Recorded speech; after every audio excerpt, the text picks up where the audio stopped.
Bienvenue dans cette nouvelle édition de votre journal de 22 heures, à la une de ce samedi. Après Obok et Dekil, le ministre de l'Intérieur, Mohamed Ahmed Cher, s'est rendu à Ali Sebiye.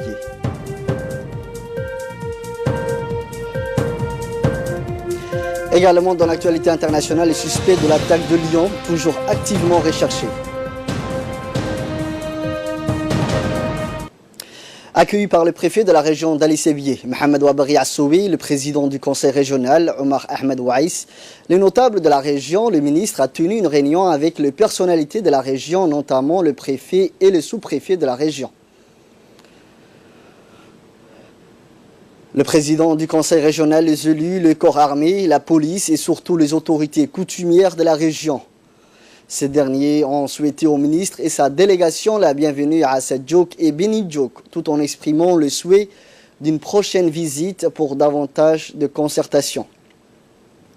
Le ministre de l'Intérieur a de son côté remercié l'auditoire et s'est réjoui du caractère particulier de l'accueil qui lui a été réservé. Il a souligné les bienfaits de pluie de ces derniers jours dans presque l'ensemble du pays. La séance s'est clôturée par un iftar collectif et dans un esprit convivial.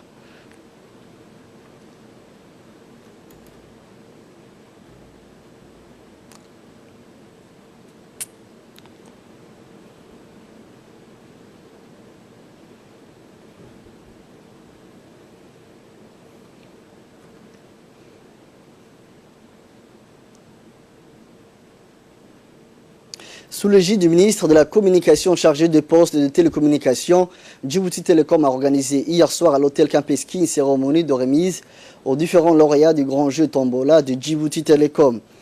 Autour d'un iftar animé par des chants religieux interprétés par le cheikh Dandawi et Aboubakar Sharif, cette cérémonie a vu la participation du directeur général de Djibouti Telecom, Mohamed Assoui Bouh, le haut cadre de Djibouti Telecom ainsi que le gagnant de ces grands jeux organisés par Djibouti Telecom. Au cours de cette soirée, les gagnants se sont vus attribuer leur lot de récompenses à ce jeu. Le lot de ces grands jeux était composé d'une voiture du marque Fiat, les écrans télé puce 65, téléphone portable du marque Samsung S10, un voyage touristique pour assister aux demi-finales et de la finale de la Coupe d'Afrique des Nations qui se déroulera en Égypte. Le ministre de la Communication Radouane Abdullahi Bahdan et le directeur général de Djibouti Telecom ont procédé à la remise des cadeaux aux vainqueurs de ce jeu et ils ont profité à cette occasion à féliciter l'ensemble des gagnants. Le directeur général de Djibouti Telecom, Mohamed Assoui, a affirmé dans une réaction devant notre micro que ce tombola a eu lieu dans la transparence. Il a souligné les projets en perspective de Djibouti Telecom en faveur de sa clientèle, notamment avec une baisse de tarifs du réseau 4G prochainement. De son côté, le ministre de la Communication chargé des postes et des télécommunications, M. Radouane Abdullahi Bahdan, a tenu à encourager Djibouti Telecom quant à l'organisation de ce grand jeu et il a notamment encensé le directeur de Djibouti Telecom et son staff pour la réussite du grand jeu de Djibouti Telecom. Une délégation conduite par le ministre du Commerce, M. Hassan Mohamed Ibrahim, a participé la semaine dernière aux travaux de la 109e session du Conseil des ministres du groupe des États ACP. Lors de cette session, les ministres ont examiné 19 points qui étaient à l'ordre du jour, dont les principaux étaient la révision de l'accord de Georgetown, l'état d'avancement d'une négociation sur le partenariat avec l'Union européenne, dit post-Cotonou, les dispositions juridiques et procédurales en vue de la désignation du futur secrétaire général et des membres de la haute direction du groupe ACP. À l'issue de cette session, le Conseil des ministres, présidé par les ministres de l'industrialisation et du commerce de la Namibie, a adopté 9 décisions et 7 résolutions. Rappelons que le ministre et sa délégation ont pris part en marche du Conseil aux travaux du comité de coopération pour le financement du développement. Le ministre était accompagné par le chargé d'affaires de l'ambassade de la République de Djibouti auprès des Benelux et de l'Union européenne, M. Mohamed Bourhan Ali, et d'un autre fonctionnaire du ministère de l'économie et des finances. Après Assaguela dans le nord, en région de Tadjoura, la semaine dernière, le secrétariat d'État chargé de la décentralisation a organisé en ce mois béni des Ramadans un iftar collectif avec la population et les autorités locales de Mouloud. Accueilli à son arrivée sur place par le sous-préfet de Mouloud, Omar Abdullahi Hussein, et le préfet adjoint de la région de Dikil, Youssouf Ali Iye, la délégation du secrétaire d'État rejointe par le président des conseils régionaux de Dikil, d'Ali Sebiye et d'Arta, respectivement M. Abdourahman Younis, Omar Ahmed Ouaïs et Ilmi Bouh, a noté qu'à l'occasion de ces déplacements, le secrétaire d'État à la décentralisation, Hamadou Mohamed Aramis, a remis un don de vivres au profit de quelques 150 familles les plus démunies de ces villages et des localités avoisinantes.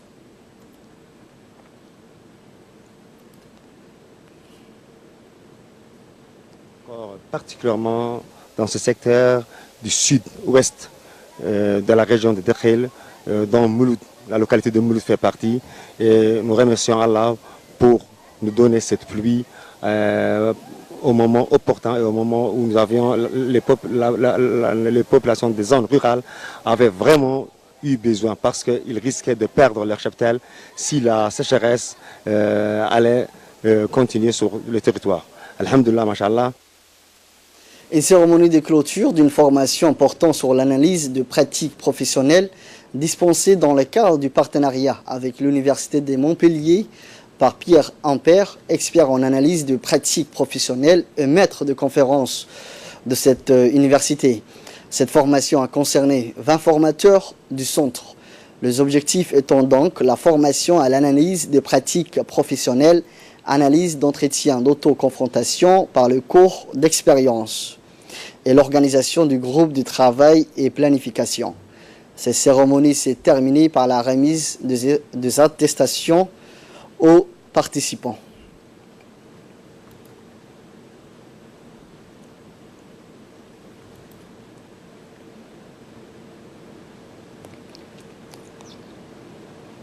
Les pluies estivales de la saison chaude ont été au rendez-vous dans la région de l'intérieur. Cette fois-ci, la pluie à Tadjoura, dans les sous-régions de Dora et d'Assaguela. Le préfet de la région de Tadjoura, Abdul Malik Mohamed Benoïta, s'est rendu sur le terrain aujourd'hui pour constater l'ampleur du dégât. Sur place, le préfet de la région a remarqué la satisfaction des habitants de ce village. La nature a retrouvé la verdure du temps de l'abondance, le bétail de nomades et la faune sauvage se réjouissent du pâturage. Les habitants de la brousse sont ainsi soulagés. Leurs chèvres et moutons ont des herbes ou plantes en quantité suffisante à pâturer sans trop s'éloigner du campement.